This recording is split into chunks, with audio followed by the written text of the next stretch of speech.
why does the United States support Israel? Well, there's a history, and a very interesting one. It actually goes back a long time. One thing to remember is that Christian Zionism is a very powerful force, which goes back long before Jewish Zionism. In England, particularly, Christian Zionism was a powerful force among British elites. It's part of the motivation for the Balfour Declaration and for Britain's support for Jewish colonization of Israel. Remember, the Bible said, and that's a big part of British elite culture. Same in the United States. Woodrow Wilson was a devout Christian who read the Bible every day. So did Harry Truman. In the Roosevelt administration, one of the leading officials, Harold Ickes, once described the return of the Jews to Palestine as the greatest event in history. It's realizing the lesson of the Bible.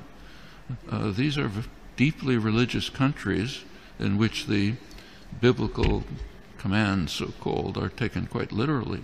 Also, this is just part of colonization. This is the last phase of European colonization. And notice that the countries that are most strongly in support of Israel are not just the United States. It's the United States, Australia, and Canada, the offshoots of England, Anglosphere sometimes called, unusual forms of imperialism. These are settler colonial societies, societies in which not like India, not like the British in India, say, societies, South Africa was a little like this, or Algeria under the French, settler colonial societies in which the settlers came in, essentially eliminated the native population, also driven by religious principles, very religious groups driven by Christian Zionism. Those are major cultural factors. There are also significant geostrategic factors. You go back to 1948, there was actually a split between the State Department and the Pentagon in the United States over how to react to the new state of Israel. The State Department was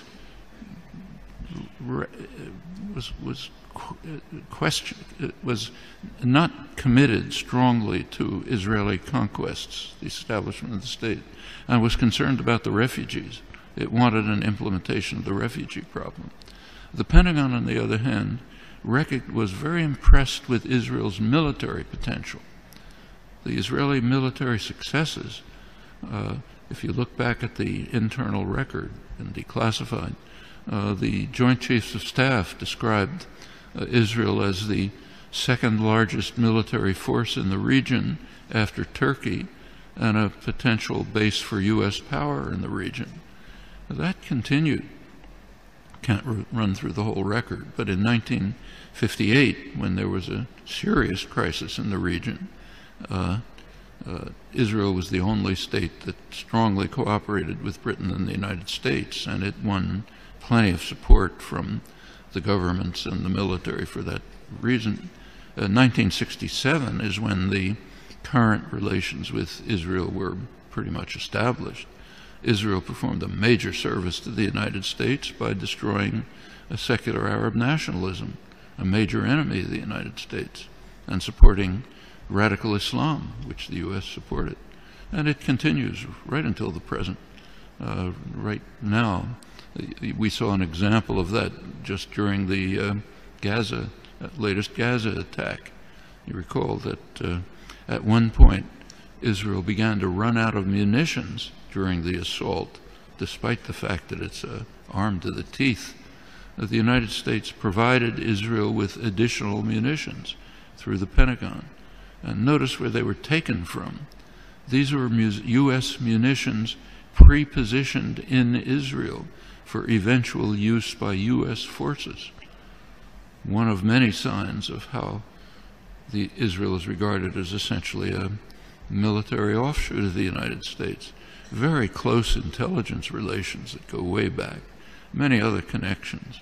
And the media tend to take up, to support the policy of the government with very few, kind of little questioning around the edges, but basically accept the policy. So, for example, take another issue. Take the U.S. invasion of Iraq. You cannot find the phrase U.S. invasion of Iraq in the U.S. media.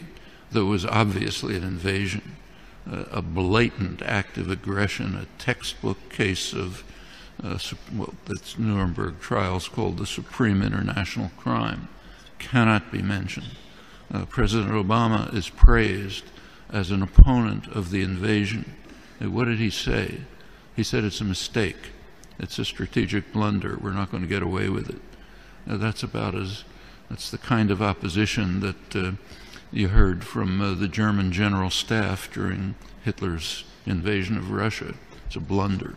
Shouldn't do it. Should knock off England first. That's regarded as opposition. Same in Vietnam. There's now a commemoration underway, big commemoration of U.S. sacrifices in Vietnam. Try to find the phrase U.S. invasion of South Vietnam there or anywhere in the past years since 1961 when it took place. Non-existent, maybe on Democracy Now, what I write, but way out at the fringe. And this is not unique to the United States. Take, say, Britain. Right now there's interesting debates in the British literary journals, like the Times Literary Supplement, as to whether Britain should finally begin to recognize the genocidal, the word that's used, genocidal character of British colonization hundreds of years ago. Should Britain begin to face it? You can ask that question in many places. The tendency of the intellectual community to go along like a herd in support of state power, private power, is just overwhelming.